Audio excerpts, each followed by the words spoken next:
Bismillahirrahmanirrahim. Assalamualaikum warahmatullahi wabarakatuh. Anak-anak kelas 9A dan 9B SMP Negeri 1 Sangatta Selatan, kembali kita bertemu dalam pembelajaran agama Islam secara online. Seperti biasa, sebelum kita mulai belajar, mari kita berdoa terlebih dahulu. Raditu billahi robba wa bil islami dina wa bi Muhammadin nabiyya wa rasulah. Rabbi zidni ilma warzuqni fahma. Amin ya rabbal alamin. Nah anak-anak, kita ada di bab 4 ibadah haji dan umrah. Kita akan membahas tentang ketentuan ibadah haji dan umrah dalam syariat Islam.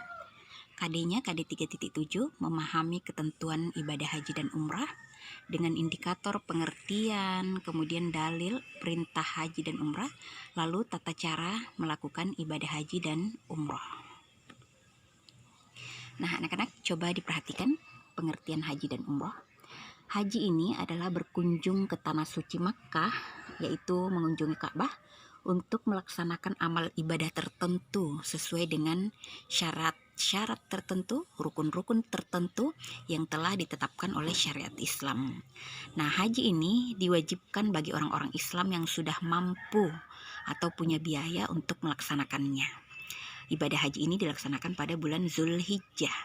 Sedangkan kalau umrah, dia artinya berkunjung atau jalan-jalan gitu ya ke tanah suci untuk tujuan mendekatkan diri kepada Allah. Hukum haji ini adalah wajib fardu ainnya bagi orang yang sudah mampu. Wajibnya itu hanya sekali seumur hidup. Jadi kalau ada orang-orang yang berhaji berkali-kali, nah haji kedua, ketiga dan seterusnya itu sudah dihukumi sunnah. Kalau umrah hukumnya sunnah ya. Ada hadis riwayat Muslim yang mengatakan haji adalah fardu, sedang umrah itu adalah tatawu. Tatawu artinya tidak wajib, hanya sekedar untuk menambah pahala. Nah perhatikan dalil melaksanakan haji ini, salah satunya ada dalam Quran surah Al-Baqarah ayat 196. Bismillahirrahmanirrahim. Wa atimmul hajja wal umrata lillah. Dan sempurnakanlah ibadah haji dan umrah karena Allah Ta'ala. Nah dalil selanjutnya masih Al-Baqarah ayat 197. Bismillahirrahmanirrahim. Al-hajju ashhurum ma'lumat faman farada fihinnal hajja fala rafatha wala fusuqa wala jidala fil hajj wa ma taf'alu min khairi ya'lamhullah. Musim haji adalah beberapa bulan yang dimaklumi. Barang siapa yang menetapkan niatnya dalam bulan itu akan mengerjakan haji, maka tidak boleh rafas, tidak boleh berbuat fasik dan berbantah-bantahan dalam masa mengerjakan haji. Niscaya Allah mengetahui kalau kita berbuat kebaikan atau keburukan. Lanjut Quran surah Ali Imran. Silahkan dibaca bersama dengan terjemahannya ya. Ini masih tentang perintah melaksanakan ibadah haji.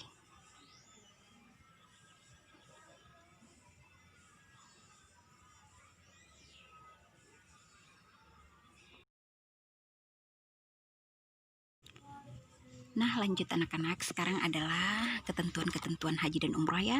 Yang pertama, syarat wajib dari melakukan haji dan umrah. Syarat wajibnya ada 5. Islam, harus orang Islam, balik, berakal sehat, dia orang yang merdeka dan berkuasa. Berkuasa maksudnya apa? Mampu ya. Mampu ini terdiri dari 2, apakah dia mampu dengan sendirinya atau mampunya dengan pertolongan orang lain ya.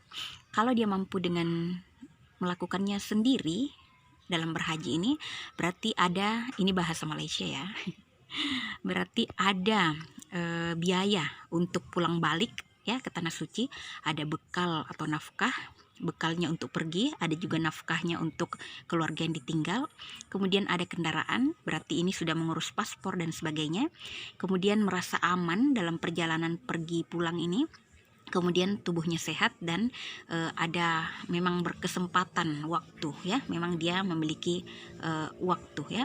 Kemudian bisa juga dia berkuasa atau mampu tapi dengan pertolongan orang lain atau badal haji namanya ya. Jadi dianggap juga mampu untuk melakukan ibadah haji atau umrah meskipun dia memakai pertolongan orang lain atau namanya badal, pengganti ya. Siapa yang boleh dibadalkan atau diganti? Orang yang uzur, yang sudah tua sekali, sudah renta sekali ya. Jadi tentu sudah tidak akan mampu untuk jalan sendiri, jadi dia memakai jasa pengganti ya. Atau dia sakit yang sama sekali sudah tidak ada harapan untuk sembuh, nah itu bisa diwakilkan. Atau sudah terlalu tua, atau kemudian dia meninggal dunia tapi dia sudah punya tabungan untuk pergi berhaji, nah itu bisa dia dihajikan atau diumrahkan memakai jasa badal haji. Biasanya ustadz-ustadz ya yang mewakili kita atau keluarga kita untuk melaksanakan ibadah haji bagi orang yang terdapat halangan seperti syarat-syarat tadi. Nah, lanjut sekarang rukun haji dan umroh. Rukun artinya hal-hal yang wajib dilakukan dalam ibadah haji dan umroh. Ada 6 ya. Yang pertama adalah ihram atau berniat melakukan ibadah haji atau umroh. Ini ditandai dengan mulai berpakaian ihram, pakaian serba putih yang tidak berjahit itu ya. Kemudian yang kedua adalah wukuf di padang Arafah. Wukuf itu artinya duduk berdiam diri di Arafah sejak habis zuhur pada tanggal 9 Zulhijjah sampai terbit fajar pada tanggal 10 Zulhijjah. Jadi ini menandakan kalau kita sudah hadir wukuf di padang Arafah, itu akan menyempurnakan ibadah haji kita. Kenapa Ibu lingkari orange di sini? Karena yang poin 2 ini tidak wajib dilakukan dalam umroh. Itu yang membedakan antara haji dan umroh, karena umrohnya tidak memakai wukuf. Jadi wukuf ini seperti kita di wisuda. Nah, itu adalah rukun haji terpenting yang telah menandakan bahwa telah selesai melaksanakan ibadah haji. Rukun selanjutnya adalah tawaf ifadah, yaitu berjalan mengelilingi Ka'bah 7 kali putaran, lalu sa'i berlari-lari kecil dari Bukit Sofa ke Bukit Marwah 7 kali bolak-balik, lalu tahallul yaitu mencukur rambut kepala atau sebagian, kalau mau botak-botak sekalian laki-laki ya, kalau perempuan dicukur aja beberapa helai. Kemudian rukun yang terakhir adalah tertib, semuanya harus dilakukan secara berurutan semua kegiatan ibadah hajinya. Nah, lanjut wajib haji. Wajib maksudnya kegiatan ini wajib dilakukan dalam prosesi ibadah haji, yaitu ihram dari mikot.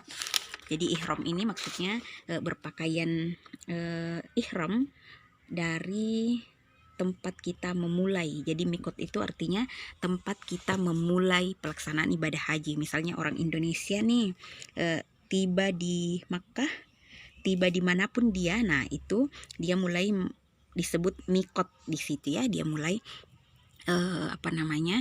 melaksanakan kewajibannya untuk berihram. Kemudian mabit di Musdalifah, itu namanya mabit, itu artinya bermalam di Musdalifah walau sebentar. Kemudian ketiga adalah melempar jumrah Aqobah pada hari Idul Adha, lalu melempar jumrah ula wusta Aqobah, lalu mabit di Mina, kemudian menjaga diri dari larangan-larangan ihram, lalu melakukan tawaf wada. Kalau yang wajib dalam umroh, ihram dari mikot, menjaga diri dari larangan-larangan berihram. Nah, sekarang yang termasuk sunnah haji, memperbanyak talbiyah, kemudian mendahulukan haji dari umroh. Kemudian sunnah juga tawaf kudum, artinya tawaf dulu sebelum melakukan ibadah-ibadah yang lain dalam prosesi haji. Kemudian melakukan sholat sunnah 2 rakaat sesudah tawaf, lalu mengenakan kain atas dan kain bawah berwarna putih.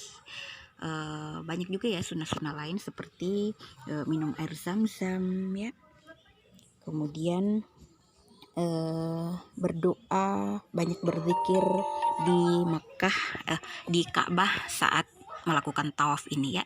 Jadi disunahkan memperbanyak zikir dan doa. Nah, lanjut larangan-larangan pada saat berihram. Saat mulai prosesi pelaksanaan ibadah haji, setelah kita mulai memakai pakaian ihram, laki-laki itu dilarang memakai pakaian biasa, memakai sepatu yang menutupi mata kaki, jadi lebih baik sandal yang terbuka belakangnya ya. Kemudian dilarang juga menutup kepala, misalnya pakai topi, peci, dan penutup-penutup kepala yang lainnya. Kalau wanita dilarang berkaos tangan, dilarang menutup muka, jadi misalnya bagi yang bercadar tuh dibuka dulu cadarnya pada saat melakukan ihram. Nah, bagi pria dan wanita ini larangan-larangannya Dua-duanya ya, bagi pria dan wanita dilarang memakai wangi-wangian, kemudian dilarang memotong kuku atau mencukur rambut apapun di badannya, kemudian dilarang berburu apalagi mengenai binatang dengan cara apapun, dilarang menikah atau menjadi saksi pernikahan, dilarang bercumbu-cumbuan suami istri ya kalau pergi berhaji bersama. Kemudian dilarang mencaci, bertengkar, atau mengucapkan kata-kata kotor. Dilarang juga memotong pepohonan atau mencabut rumput sekalipun di tanah Mekah. Pada saat sedang berihram itu dilarang ya.